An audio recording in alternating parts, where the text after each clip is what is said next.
pensar, valga la redundancia, esta presentación, me paré en uno de los objetivos de este congreso y sobre todo en este espacio que dice aportar conocimientos expertos, generar herramientas para avanzar hacia un escenario de igualdad de oportunidades en el acceso.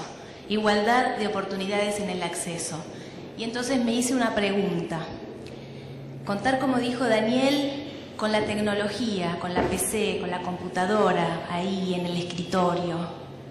Contar, como nos explicó Pilar, con un montón de elementos de tecnología adaptativa para poder pensar exclusivamente en cada uno de nuestros alumnos cuál es la necesidad particular que este alumno tiene para poder acceder al uso de la PC. Y me pregunto, ¿estas cuestiones solas alcanzan para garantizar la igualdad de oportunidades en el acceso y por lo tanto lograr una mayor calidad de la educación? ¿Es suficiente? Y entonces, bueno, me traje algunos expertos que nos ayuden a pensar en esta cuestión. Les voy a presentar la opinión del doctor Plebs.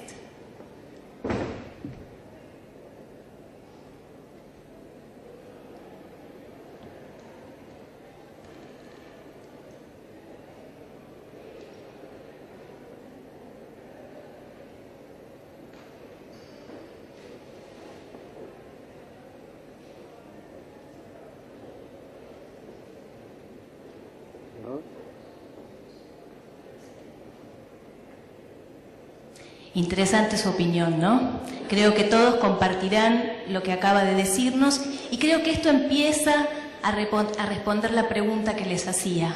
¿Alcanza? Y bueno, por si no nos quedó claro, vamos a enriquecer esta ponencia con otro experto más.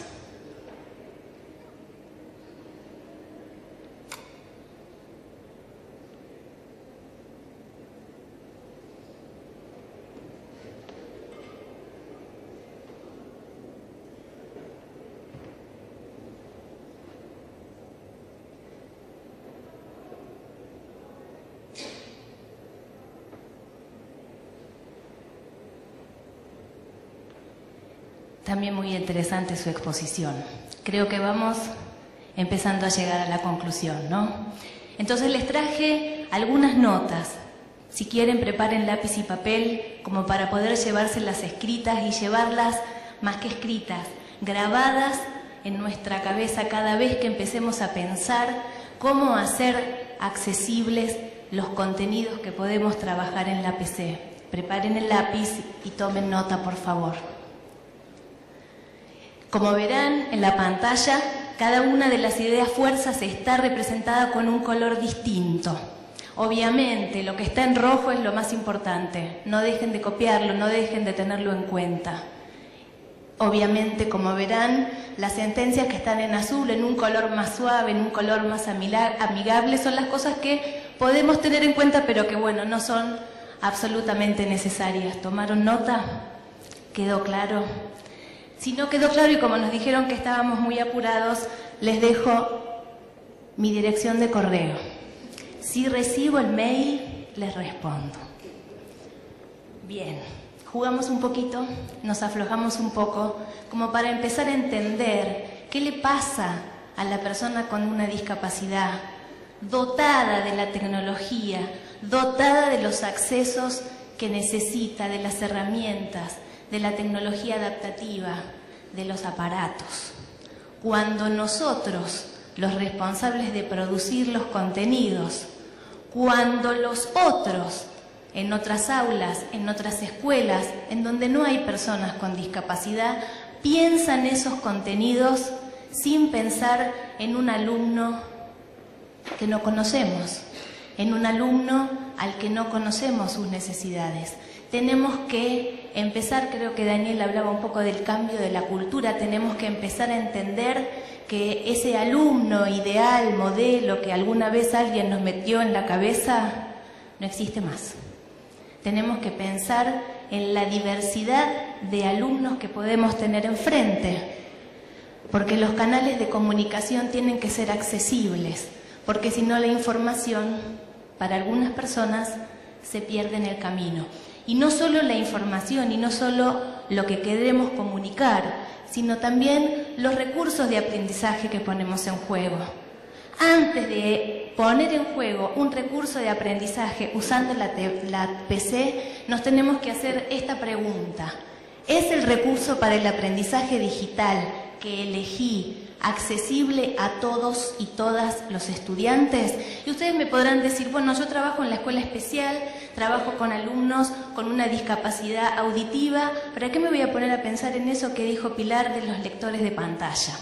Y bueno, porque vamos a hacer que nuestros alumnos con una discapacidad auditiva se pierdan la oportunidad de participar en este juego que nos abre la web 2.0 y sobre todo en este juego que nos abre todas las configuraciones posibles para usar la computadora portátil en el aula. Nos decía Daniel, vamos a trabajar con nuestros alumnos y vamos a trabajar con otros.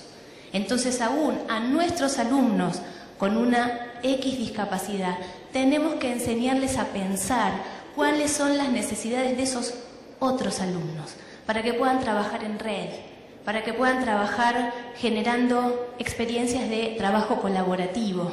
Y no es muy complicado de pensar.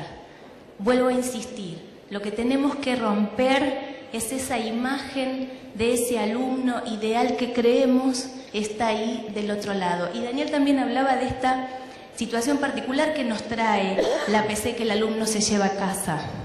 ¿Por qué no pensar que tal vez un alumno de escuela secundaria que no tiene ninguna discapacidad, cuando llega a casa, no sé, tiene a su mamá sorda o a su papá no vidente?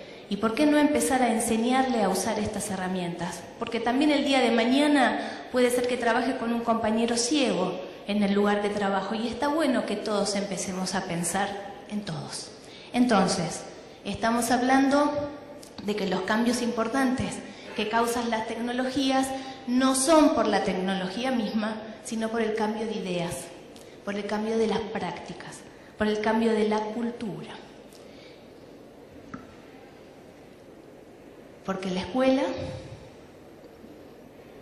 y esta escuela inclusiva a la que todos aspiramos, nos tiene que invitar a repensar nuestra cultura, a repensar las políticas y a partir de ahí repensar nuestras prácticas.